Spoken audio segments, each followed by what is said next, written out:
present to you this morning.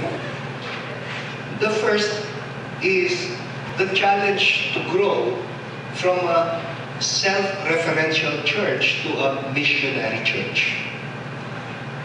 Pope Francis keeps insisting that mission is essential in the life of the church. You cannot call the church a church if it is not engaged in mission. The church should be a missionary church. But when the church is turning self-referential and no longer involved in society, in the renewal of society, then it will be busy only with its church affairs and it stops being a church. Second challenge is to grow from a clericalistic church to a truly participatory church. A clericalistic church is where the clerics, the ordained, lord it over the church. And Pope Francis says, well, the church is the body of Christ. And the majority of the members of the church are lay people. And if our lay people are uninvolved in the mission of the church, that's bad. If they are not allowed to participate actively in the mission of the church, then they're just receivers. Like, what happens very often. The lay people keep hearing the Word of God, but they never participate in proclaiming the Word of God. And that's very bad. How do we empower the laity to participate in the mission of the church? That's one very big challenge. The third challenge is to grow from a parochialistic to a truly Catholic, in the sense of universal, inclusive church. A parochialistic church. Unfortunately, the word parochial has assumed a very negative sense in the English vocabulary. And I don't know why. It must have something to do with historical circumstances. I don't know when the word parochial became negative in the dictionary. But it is negative. And we keep referring to our communities as parochial. And yet we know that parochial is very negative. It means narrow-minded. Baka naman talagang many people involved in parishes are narrow-minded. How do we outgrow that? How do we become truly faithful to the one holy Catholic and Apostolic Church, which is a missionary church? And fourthly, sorry, naging one na naman yan. It's 1, 2, 3. It's number 3, parochialistic to a truly Catholic church. And 4, how to grow from petrified dogmatism to a romantic imagination. Yeah. Dogmatism is obsession with doctrine. And you know that Pope Francis has been criticized very often as compromising Catholic doctrine. And he's surprised because he says, I don't know where this is coming from. I haven't changed anything about the Catholic doctrine. But they accuse him of compromising the Catholic doctrine about many things.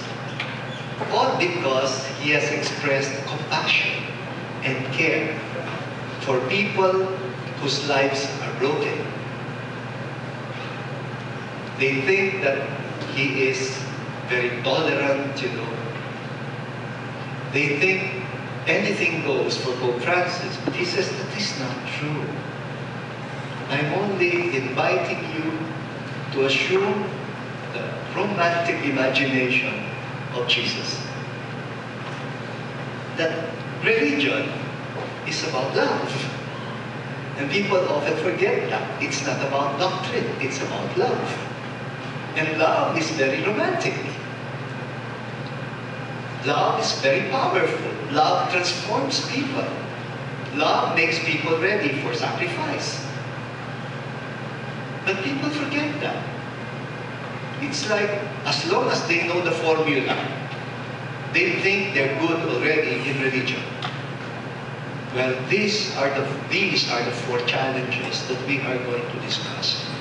Now we're going to reflect on, because I can see that your interest is renewal. I noticed the word renewed repeated 4 times in the topics. So might as well, zero in on the challenge to renewal. So these are 4 challenges. Sorry, it's 4 challenges, 1, 2, and then that's not 1, 2 again. It's 1, 2, 3, and 4. All right, are you ready? Is that okay? That's how we're going to organize our reflection. I understand that the first part is supposed to be until, let's see, 10:30. Is that right?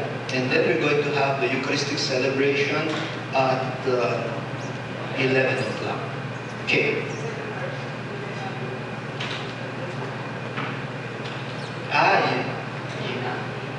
Yeah, that's fine. Yeah. But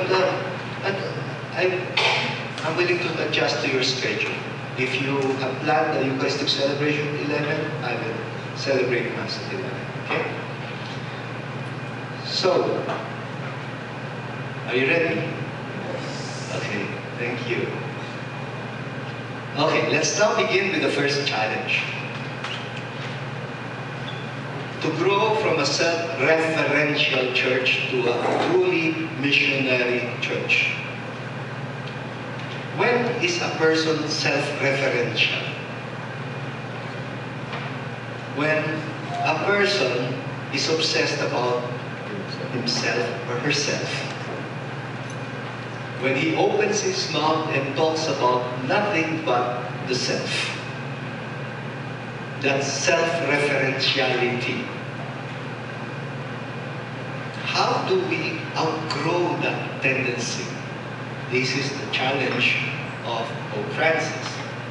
How to grow into an outward-looking church, a missionary church, not an inward-looking church. They say the millennials have a stronger tendency towards self-referentiality. You know the kind of people I avoid in the social media? Some people send me a Facebook friend request, and they don't know that the first thing I do is to open their page. If I see that their page is full of selfies, oh my God, that's very dangerous. When you open a Facebook page and see nothing but selfies taken by the person, oh my God, avoid that person. That person is not interested in anybody but himself or herself. It's a bad sign. It's okay to have a selfie or 2, And sometimes having a selfie with a group, that's not a selfie, it's a groupie. It just so happens that nobody's going to take a picture, and you would like to be part of the picture, That's not bad. But when you have nothing but selfies, that speaks volumes about you.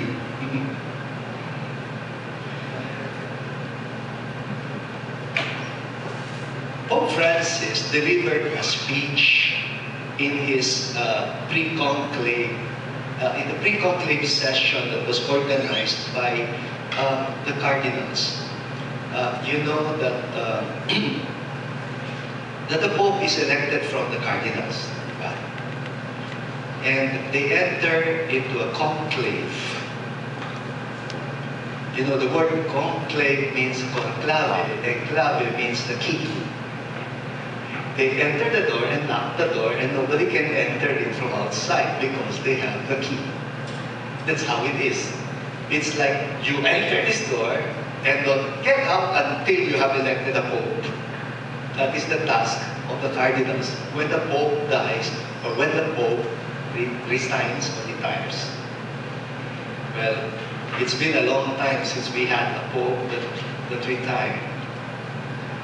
It shocked the world when Pope Benedict retired. He resigned in the context of wanting to retire. Usually, we always presuppose that the Pope is a Pope for life. You would remember that Pope John Paul II was quite very sickly already in the latter years of his papacy. He never resigned. So we were shocked when Pope Benedict did it. So the cardinals were pressured to elect a new Pope. They locked themselves up again. But they did not really know one another. Can you imagine how many cardinals there are in the world? You probably know a handful of them, and then you're expected to elect. But there is no campaigning. How can you do that then?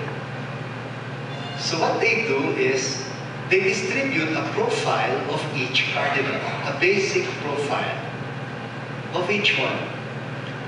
And along with the profile, each cardinal is expected to deliver a 3-minute speech to the brother cardinals. And that speech is supposed to get your brother cardinals to sort of know you a little bit. Yeah. It's not going to come from somebody else. It's about you giving a speech, not really about yourself. So, all the cardinals delivered a pre-conclave speech. Unfortunately for Bergoglio, who became Pope Francis, Bergoglio's speech was made public by the Cardinal of Havana. He wasn't supposed to do that. I think when he retired to his bedroom, he was able to get an internet access, and he sent to his assistant in his diocese a copy of the speech of Bergoglio. The speech of each cardinal was supposed to be a brief one, and it was supposed to contain 4 paragraphs. And in the case of Bergoglio, the speech, well, first of all, the speech is supposed to answer 4 questions. What is evangelization for you? And then, what do you believe to be the mission of the church? And then, thirdly, what ails the church? What ails the church? What typical problems are preventing the church from fulfilling her mission as a church? And then fourthly, what do you expect of the next Pope? Those are the questions. And Cardinal Bergoglio answered the 4 questions this way. First of all, he says, evangelizing implies apostolic zeal. And now he will give a whole paragraph on it. And we're going to read, actually, the speech. Which brings to mind, I've been trying to persuade Cardinal Chito to disclose to me his speech. But I think he had an oath of secrecy. He was bound to secrecy, so he wouldn't share it to me. And the second paragraph of Bergoglio was about the church. What happens when the church does not come out of herself to evangelize? And then the third is the problem of self-referentiality in the church. And then he ended with his expectations on the new Pope, whoever would become Pope. Malay ba niya na siya magiging Papa? Imagine delivering your expectations and communicating a tall order what you expect the next Pope to do, only to discover that you have been chosen to do what you said you wanted to do. So, Bergoglio apparently delivered his speech, which was just a 3-minute speech, that was given a standing ovation by his brother cardinals. They were stunned. Apparently, after he delivered his speech, they were quiet for several seconds. And then somebody started clapping. And then somebody stood up. And then everybody else followed suit. They were persuaded. They were convinced about what he had said. And one of the cardinals was so impressed. He was the Cardinal from Havana, Cardinal Ortega. He approached Bergoglio and he said, "Your speech is disturbing." He says, "That's why we applauded it. And can you please give me a copy of that speech?" And Bergoglio said, "I'm sorry, I don't have a copy. It was extemporaneous." And Cardinal Ortega said, "Then please do me the favor of recalling what you said, put it in writing, and please give me a copy." And he did. Long time. He actually wrote it down and then gave a copy to Cardinal Ortega. And Cardinal Ortega photographed it and sent it, sent it to his assistant, who published it in the social media. Big violation. But probably the old cardinal had forgotten in the briefing that he wasn't supposed to do that. And believe it or not, it was my brother, Randy David, who called my attention to that speech circulating. He was able to get a copy of that speech. Just maybe hours after Bergoglio got elected, because people were wondering who this man is. He was like a dark horse, remember? Nobody was expecting him to be chosen to become the next pope. So when they said Jorge Mario Bergoglio, Archbishop of Buenos Aires in Argentina, he says, "Jorge who?" They were all wondering who this man was. He wasn't really very well known in Rome. And so the normal tendency in the age of Google is to Google the name. And apparently when my brother Randy David heard the name, he Googled it immediately. And he saw that there was something that circulated about him. And the most recent thing that circulated about him was the speech that he had delivered at the conclave. And my brother was fascinated. And he shared it to me. Now, they are under a lot of pressure to, when you are caught flat-footed about something that should not have happened, the only choice is to keep quiet about it. Because people will ask, "Did you really say this?" You cannot say no, because you'll be lying. You cannot say yes, because you'll be breaking confidentiality.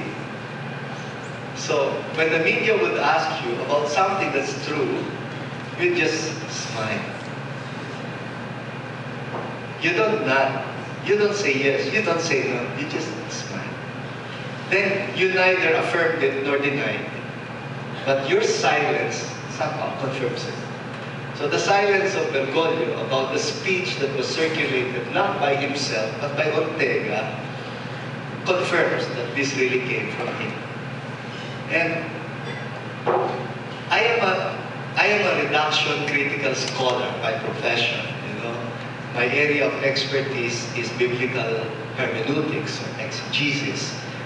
That is why I usually tell my students not to cheat, not to plagiarize, because I can deconstruct an essay, and more or less figure out if the ideas are original or not. I mean, it takes expertise to do that. You can more or less tell a lot about the author by the vocabulary, by the syntax, by the structure of the paragraphs. You can say a lot by analyzing piece of literature.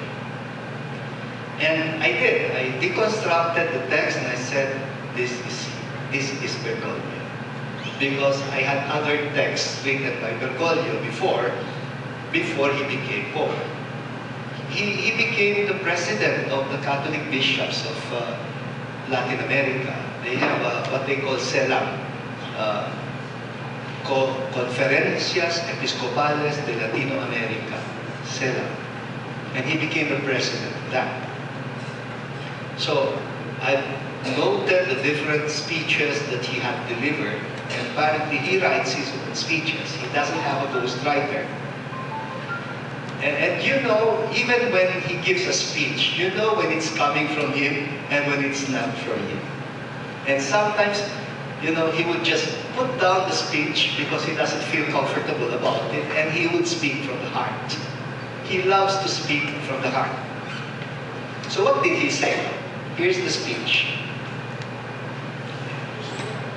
Is it okay if I sit down? So I don't cover you. All right. The first point, he said, evangelizing implies apostolic zeal. And Pope Francis said, evangelizing presupposes a desire in the church to come out of herself. The church is called to come out of herself and to go to the peripheries. Naging popular tuloy yung word periphery. It wasn't very commonly used before until Pope Francis popularized it. Periphery. To go to the peripheries. I heard it from Dr. Zen.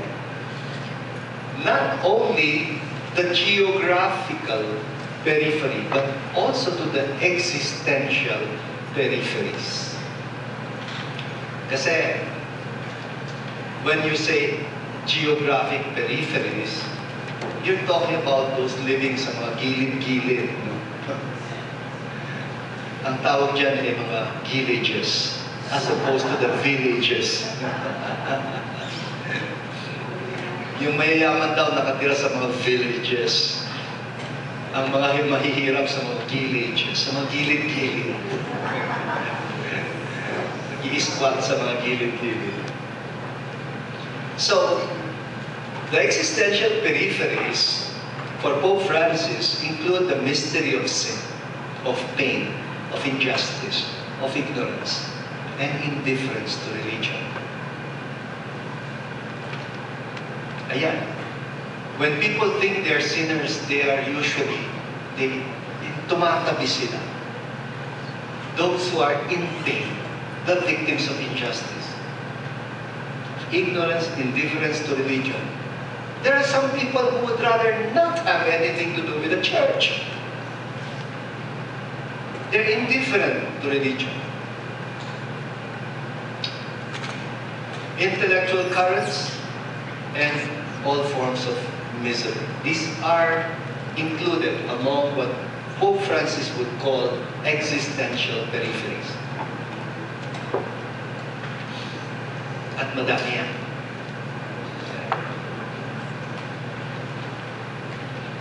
There are intellectual currents that are marginal ideas.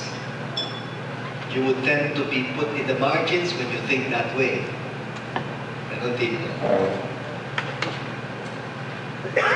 Secondly, the Pope said when the church does not come out of herself to evangelize, she becomes self-referential and then gets sick.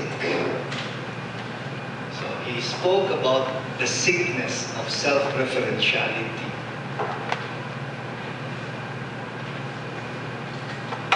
Kung minsan ginagamit din niya yung vocabulary narcissistic, a narcissistic church, or an inward-looking church.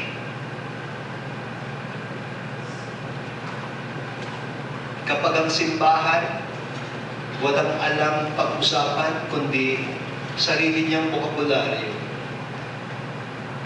Like, you know, sometimes our priests talk like that way. They use big words like eschatology, soteriology, ecclesiology, as if everybody could understand them. No.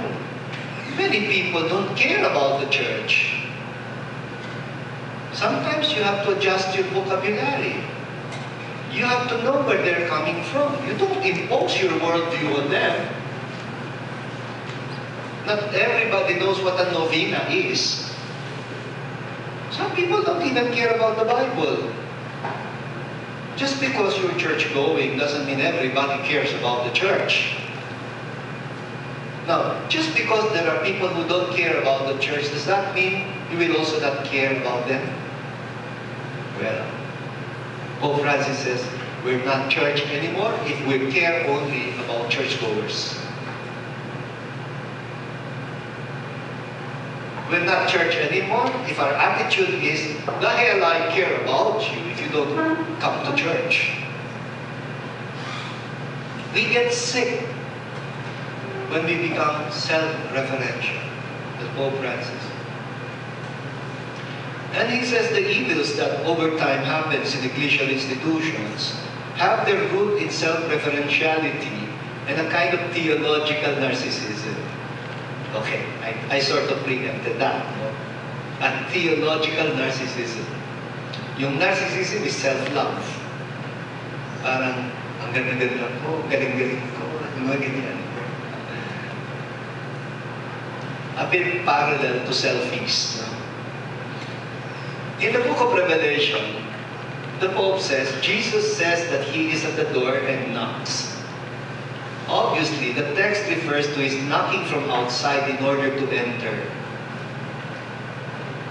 And he's referring to Revelation 3:20. I don't know if you're familiar with the book of Revelation. Revelation 3:20 says, here I am knocking at your door. If you open up, I would enter and have supper with you. That is the message of the Lord. And Pope Benedict, prior to Pope Francis, declared the year of faith. Do you remember that year that we celebrated as the year of faith? Yeah. When was that? Anong year? Oh, many years ago na. Now, kasi ilang years na si Pope Francis. The year before Pope Francis got elected, that was the year of faith. And Pope Benedict published an apostolic letter explaining why he was declaring a year of faith. Ang pamagat ng kanyang apostolic letter was Porta Fidei, the door of faith. He says the door of faith is always open.